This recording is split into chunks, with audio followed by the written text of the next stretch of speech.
แซ่บเบิ่งนี่ได้บ่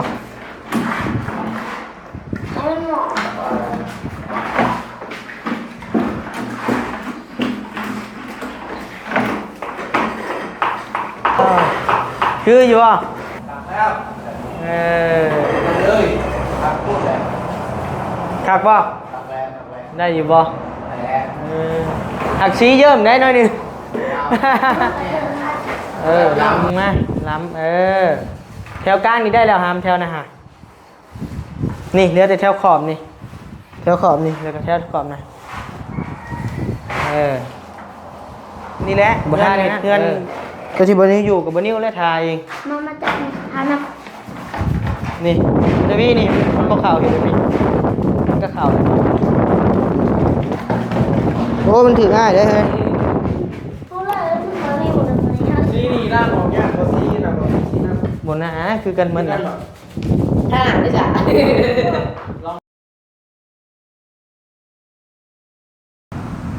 เอาเราพี่น้องเนาะกับทักทายสบายดีพ่อแม่พี่น้องเด้อนอนบรรจุกูทุกคนบ่อยู่บ่ว่าสิอยู่พังลาวพังไทยและก็ต่างประเทศพี่น้องเอ้ยเนาะเปิดคลิปเปิดภาพ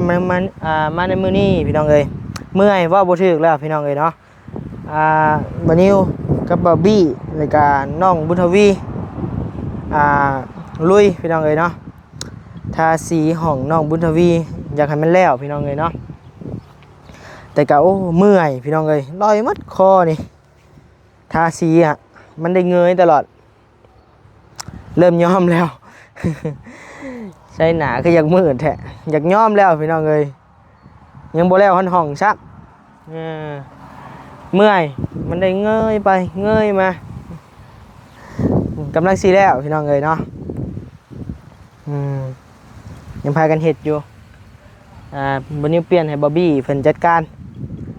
วันนี้มาเปิดคลิปก่อนว่าสั่นเนาะให้พ่อแม่พี่น้องได้เบิ่งเศษซีไปนำกันพี่น้องเอ้ยเนาะใช้ออกมาแล้วบอบบี้ เมื่อยตี้เพิ่นมันได้เงื่งไปเงื่งมาเงื่งไปเงื่งมาอยู่พี่น้องเอ้ยก็เลยว่าเมื่อยบาดนี้เอาเดี๋ยววันนี้จะพาพี่น้องไปเบิ่งเศษซีมันเป็นจังไดงามบ่หรือขี้ร้ายนะพี่น้องเนาะหาได้ดำพาช่องพานี่ดอกพี่น้องเอ้ยเนาะยังบ่แล้ว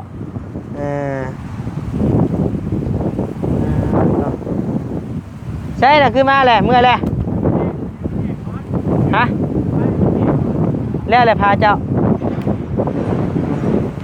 ไม่ลงนี้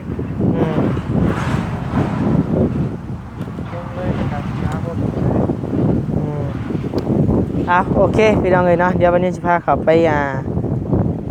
เบิ่งก่อนพี่น้องเอ้ยฮอดคันได้ละนะพี่น้องเนาะเป็นได้เมื่อยบ่มันได้เงยคอเนาะสบายดีเด้อโดยสีตัวนี้มันคิ้วมันบ่คือตัวไหนเลยแม่มันบ่คือตัวห้องพืชยังบ่รอดอยู่จูเฮานี่ได้อยู่ซอยๆกันเผื่อมดลังนี่ก็โอ้นักเติบอยู่บ่บีน้องมือละห้อง2ห้องก็ว่ากันไปเนาะลองเบิ่งซอยน้องเพิ่นนั่นแหละน้องเพิ่นก็เฮ็ดซอยๆกันเฮ็ดไปมันหนักสิแล้วมันค่อยลงแล้วแต่ป้ายมันแห้งอีกก่อนมันแห้งจนไปซ้ำเพราะว่ามันละเอียดเติบเลยเด้แต่ว่าสีห้องพื้นนี่อาจจะบ่พอแต่ว่าข่อยยังงบอยู่ข่อยนะยังงบอยู่ได้อยู่ประมาณ2ถังนี่แหละข่อยนะข่อยว่ามันต้องได้ใส่ลายเติบเลยเนาะข่อยว่ามันต้อง3สำคัญบ่ไปใส่ก็เกือบครึ่งเลยตินะใกล้แล้วใกล้ครึ่งขนาดห้องเดียวนี่นะหรือว่าเฮาใส่หนาเพิ่นบ่แล้วข่อยลองบ้างแล้วข่อยลองมันบ่กินคักเนาะคือทางด้านมันบ่คืนตัวด้านข่อยท่าน่ะเห็นบ่มันกินเลยเนาะแม่มันต้องได้ใส่นาเติบคือสีห้องพื้นเฮาก็ต้องได้ใส่น้ำน้อยเดียวนะพี่น้องเอ้ยสิใส่ลายสิได้เฮ็ดแบบประหยัดกับประหยัดบ่ได้บัดทาลงไปมันบ่คืนกับปูนแล้วมันเห็นห้อยเป็นด่างอยู่เฮาต้องจำเป็นต้องใส่นาพี่น้องเอ้ยแม่นแต่ว่ารอเบิ่งนำกันว่ามันสิพอบ่แต่ว่าบัดนี้ยังเหลืองบอยู่ประมาณ2ถังคะแนนว่าอยากตรวจจัดก็น่าจะมีหลายคนมาจุดนี้เนาะติดตามไปทำกันนี่แหละโดยค่อยๆเฮ็ดไปเฮาก็หักลอยคอเลยวันนี้ว่าเฮ็ดได้2พานึงได้เงยแบบนี้เด้เดี๋ยวถามมันแห้งอีกยิงไปซ้ำอีกบัดนึงโดยเดี๋ยวขอสิเข้าไปเบิ่งน้องๆมันก่อนเซาเมื่อยก่อนบุญทวียังพักเมื่อยบ่ปวดเอวอยู่ โดย โอเคไปพี่น้องเลยน้องบุญทวีบ่ยังลุยอยู่ใช่เฮ้ยเป็นไปเลยเฮ้ยสบายดีปะลุงเป็นไงเฮ้ยคือมานั่งชึ่งอยู่เฮ้ยสีท่าสร้าง สีท่าสร้างอันนี้นะเป็นสร้างท่าสี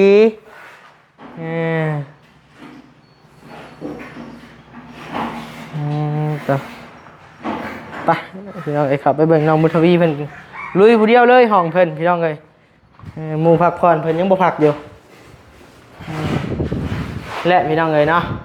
ยังเป็นด่างๆลายๆอยู่ยังบ่กลมกลืนเนาะพี่น้องเนาะ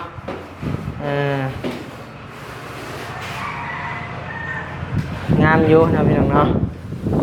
แต่ว่ามันยังบ่กลมกลืนกันปานใด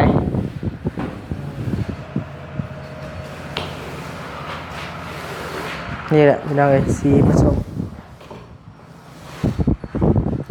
อันนี้สีห้องพื้นเฮาอันนี้เบิ่งไอ้สิเอาออกให้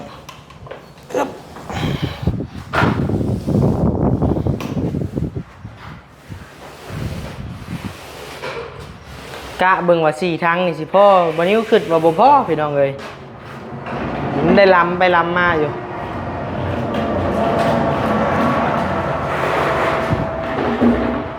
สบายดีเด้อบุญทวีเลยพี่น้องเอ้ย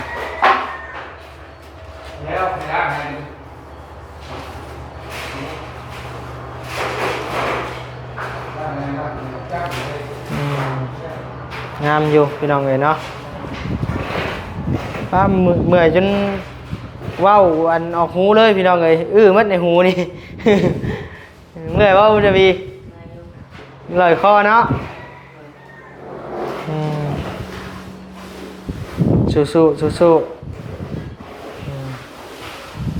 ได้หลายด้านเติบแล้วได้หมดแล้วอันนี้ก็ยังด่างอยู่เดี๋ยวรอเบิ่งเพิ่นแห้งก่อนพี่น้องเอ้ยมันสิเป็นได้นี่แหละวันนี้ก็คิดว่าสิเป็นอันนี้ประมาณนี้พี่น้องเอ้ย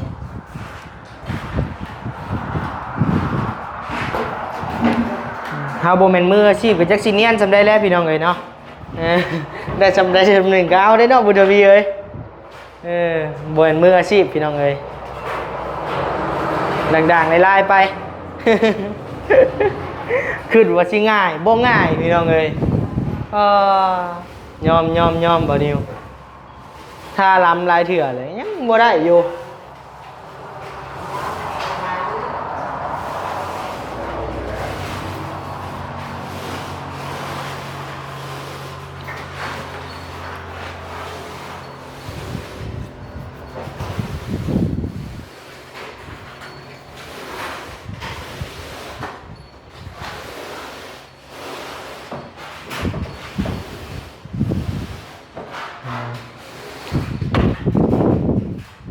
นี่แหละมาเลยกำลังแห้งถ้ามันแห้งนี่ก็น่าจะเนียนอยู่พี่น้องเอ้ยเนาะ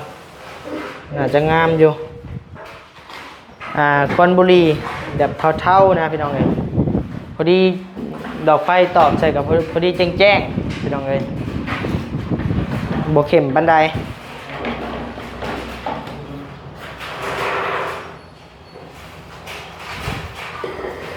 เอางามเด้อของเจ้าบุญทวีเด้อ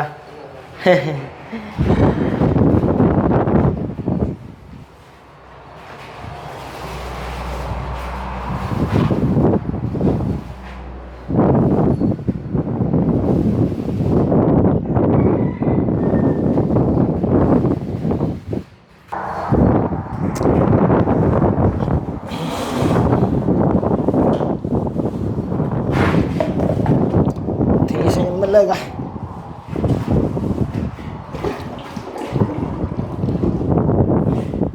สีห้องพื้นยังไงตัวนี้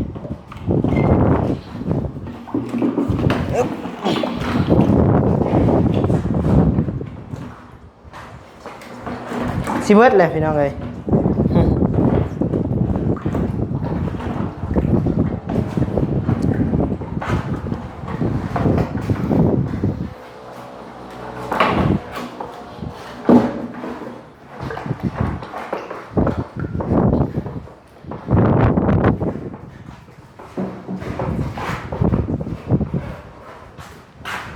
ช้เบอร์นี้ได้บ่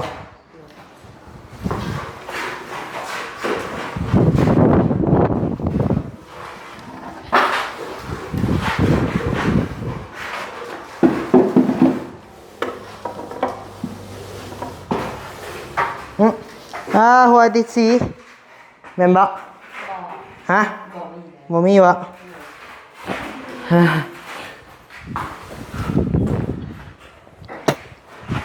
ง่ายก็ได้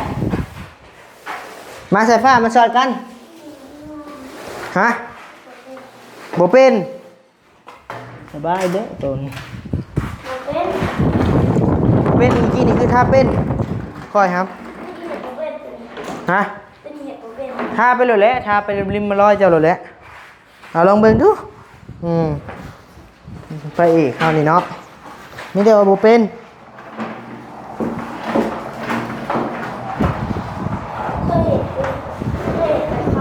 เคยเห็นแต่ค่ะ เห็นมาแล้ว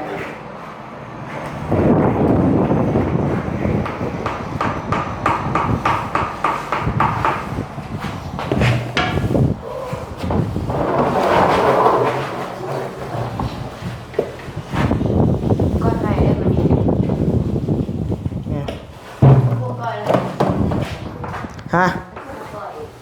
ก้อยตัวใดจังหน่อยทามัดบ่ไอ้ว่าทาบ่มัดนั่นสำนัก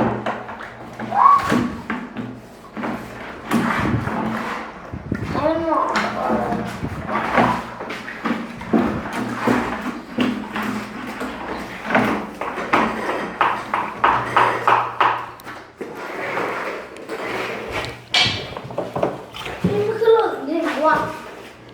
นี่คือหลุดหรือว่า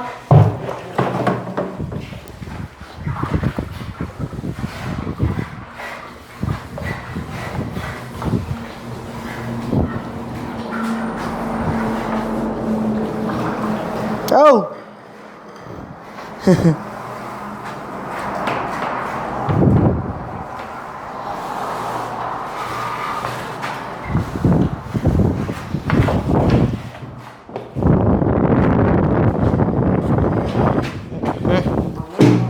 แป๊บนึงถึกไล่แล้วพี่น้องเลย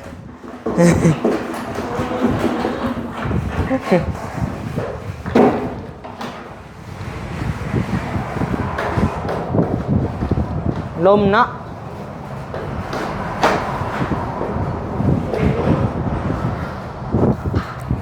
เพื่อนมัดส่งเสือวันนี้พี่น้องเลยมีแต่สีผม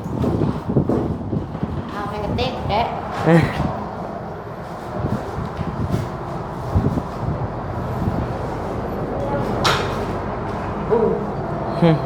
ก่อนมันไง หมกคินบ่ บอกดูไอ้นี่นะต้องลงมาเข้า พาน้องเพิ่นเฮ็ดพี่น้องเลยเนาะเบิ่งไอ้ชีหามออกซาชีนี่มา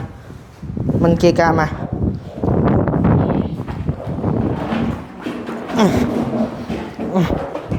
เฮ้ย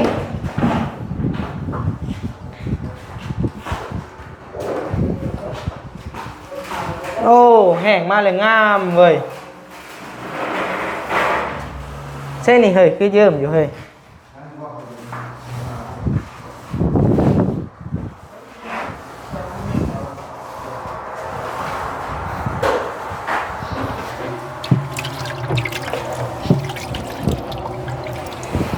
ใช่ผ้าทาซีแมวนี่ ทำไม่ได้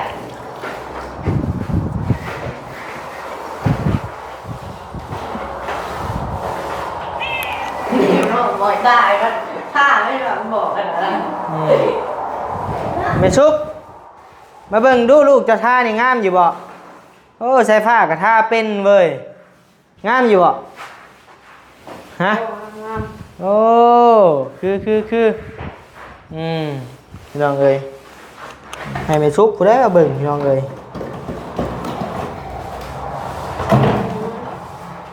คืออยู่เนาะ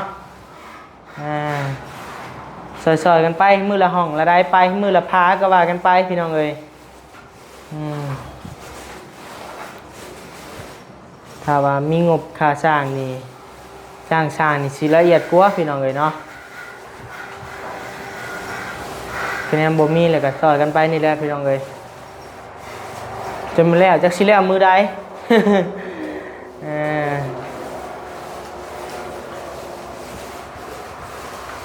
โอ้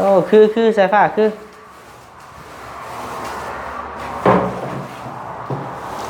เอาไปซุกหาเนี่ยหามันไปเมียนเขาเนี่ยเกะกะนอกมันแหละหามันไปนอกเลยรถโอ้เบื้องนี่งามเว้ย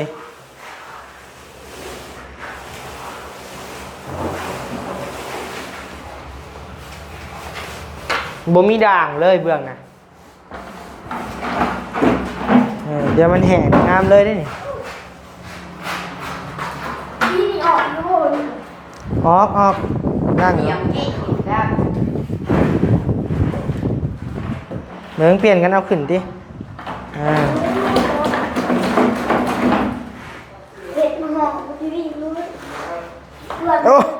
เกือบเกาะหัวไอ้ จะมองเลือดกระบอก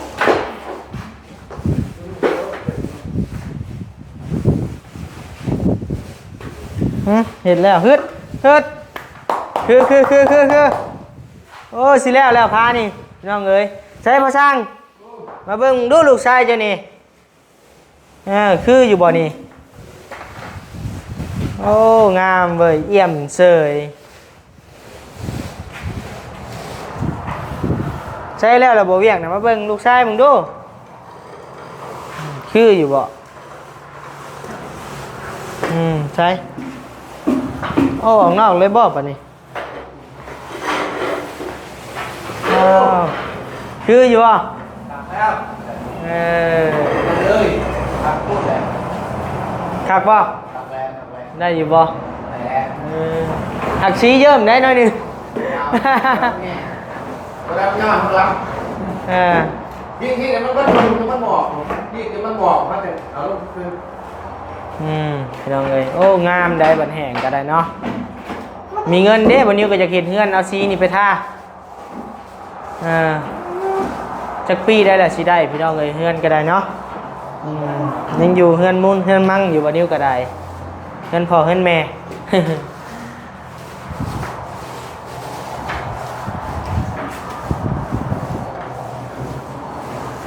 เห็นงานเลยก็สะอ้อนพี่น้องเอ้ย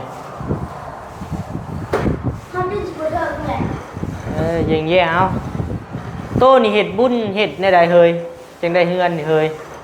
เฮาก็อยากเฮ็ดบุญเด้เฮยบ่ ไปเฮ็ดบุญอยู่วัดได้เฮย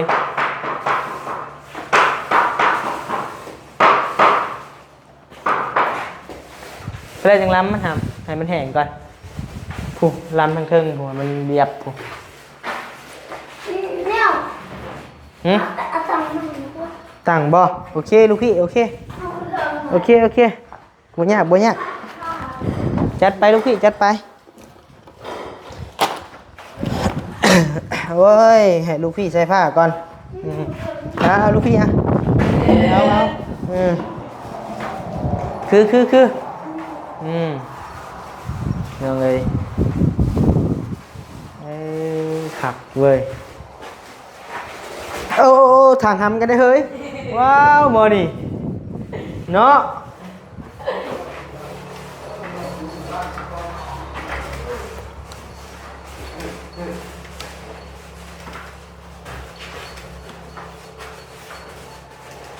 คืออยู่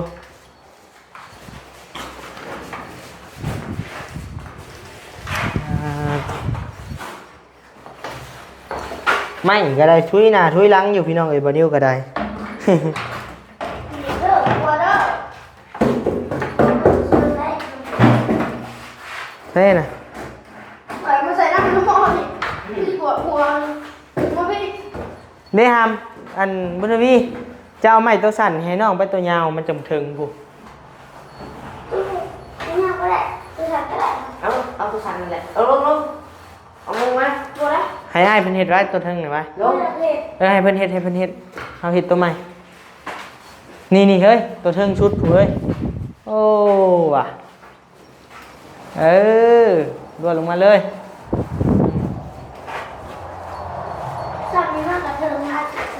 ล้ำมาล้ำแถวกลางนี่ได้แล้วหามแถวนะฮะนี่เหลือแต่แถวขอบนี่แถวขอบนี่แล้วก็แถวขอบนะบท่าเดียวนั้นจันละเก็บรายละเอียดงามๆมาดีๆก็ได้เห็ดขี้ข้านไร ความ โอ้ความ เห็ดดีๆลงมาดี อันนี้ก็ได้ ๆลูกพี่นี่เอาใจยากนะลูกพี่นี่ ออกได้ก็ขอโวยได้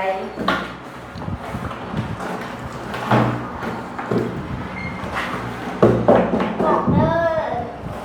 ไปเป็นโยมน้ำไม่ให้ไปลูกพี่ไป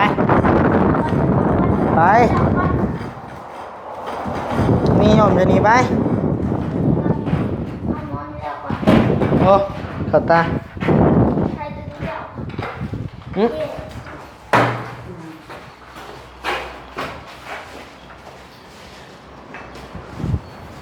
หาเงินบ่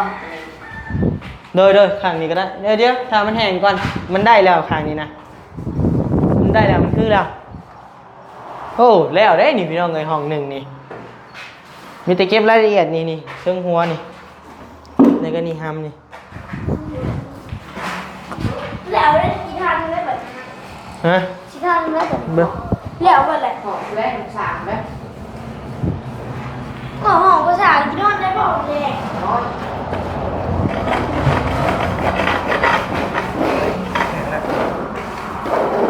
งามเลย คืออายุใครวะ วันนี้ผมจะ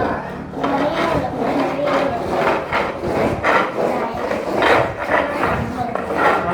นี่แหละกันแล้วตอนเห็นกันแล้วก็บอกว่าเรา บ่ได้ให้เห็ดนำกันได้กำลังใจไปแทนความเมื่อยได้อเฮ้ยเป็นบอสนะครับ เฮียนเป็นอาชีพใหญ่มากเลยก็เมียบอกให้เฮ็ดแล้วก็เฮ็ดเป็นแหละสินั่งให้กำลังใจบ่ได้เป็นได้อเฮ้ยเนาะบุญทวี ว่าหยอกน้องเพิ่นเด้อพี่น้องเด้อเนาะว่าแท้แก้มหยอกแล้วเฮาก็ได้ เฮียนฮู้พี่น้องเลยเนาะตอนวันนี้ยังน้อยกะนี่แหละเฮือนเห็ดเฮือนตัวที่บนี้อยู่กับบนิ้วและทายเอง มาจากทานับ นี่เดวี่นี่มันก็เข่าเห็นไหมมันก็เข่าเลยโอ้มันถือง่ายเลยเฮ้ย เพราะว่าคุณมาเรียนหมดเลยนะ นี่ร่างของยากกว่าซีนะบอกซีนะ บนนะคือกันมันนะ ถ้าหนังได้จ้ะ ลองมา มาจากไหน ถ้าเรา นับ เบิ้งไงเหตุการณ์เบิ้ง เห็นน้ำแดงน้ำแดง ใจเย็น เจ๊บอยเจ๊นะแค่เกลียดแต่ละ นี่สีแป้งให้ โดนมาแหละ คุณน้ำยังเร็ว แป๊บนึง เร็วเร็ว ไอเก็บรายละเอียดก่อน เร็วแล้ว ใจเย็น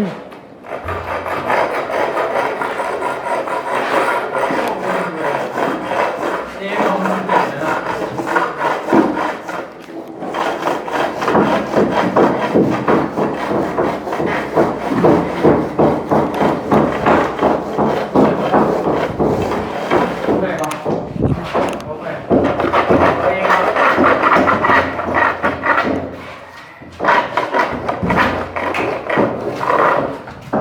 แต่แล้วมาก ตามกล้องไอ้ตกเด้อหำ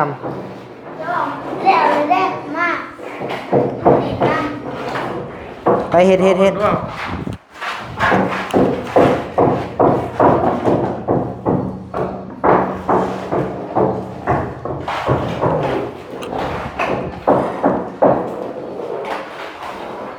มือเห็นนั่นก็ห เอ้ามันเข่าเมื่อไหร่ ำเบิ้งเข่าบ่ได้จังไดนี่ไอเฮ็ดเบื้องนี่ยังเข่า ไอ้ เด้ไอเฮ็ดเบื้องนี่ยังเข่านี่เอาเบื้องนี่ใส่นี่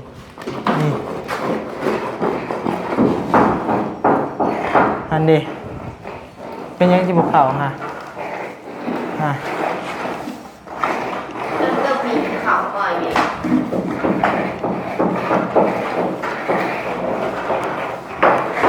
แล้วเด้นี่บุญทวีบ่ได้ยากฮะ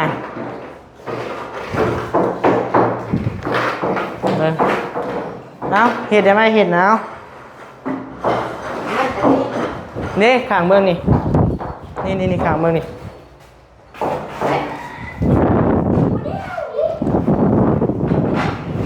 นี่เจ้าต้องเงี่ยงเด็ดปีนี้นี่เงี่ยงเด็ดปีเอาพี่น้องเอ้ยเนาะอยู่ดีมีแฮงเด้อเนาะทางวันนี้ก็สิได้ลำลาพาจากเพียงจะมีก่อนทาสีให้ไปแล้วห้องนี้ก่อนเนาะพี่น้องเนาะโดยสบายดีมาทุกคนเด้อโอ้ความสบายดีบ๊ายบาย